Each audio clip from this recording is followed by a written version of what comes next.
જય શ્રી રામ સાથે જાણો, પશ્ચિમ બંગાળમાં ભારતીય જનતા પાર્ટીનો ખૂબ ભવ્ય વિજય થયો છે. આજ રોજ શ્રીરામ યુવા સંઘ દ્વારા ભારતીય જનતા પાર્ટીએ ખૂબ ખૂબ ધન્યવાદ વ્યક્ત કરે છે નરેન્દ્રભાઈ મોદી, અમિત શાહજીને. અને આજ રોજ શ્રીરામ યુવા સંઘ દ્વારા પેંડા અને બહુ મીઠું ભરાઈને વિજય ઉત્સવ તરીકે મનાવવામાં આવે છે. પૂરા ભારતભરમાં ભારતને ભગવો લહેરાય એવી ભગવાન રામજીને પ્રાર્થના કરી રહ્યા છે.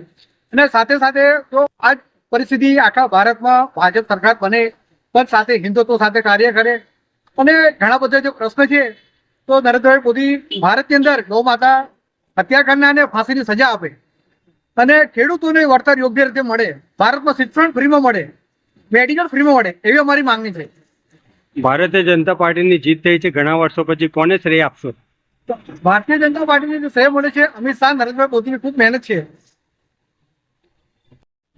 પેલા 83 વર્ષથી આજે ફર્સ્ટ ટાઈમ પહેલી વાર ભારતીય જનતા પાર્ટીની સરકાર પશ્ચિમ બંગાળમાં જ્યારે બની રહી છે ત્યારે આજે સમગ્ર ભારત દેશમાં એક ઉત્સાહની લહેર થઈ ગઈ છે, જેનો શ્રેય આપણે માનનીય મોદી સાહેબ અને અમિત સાહેબને જાય છે.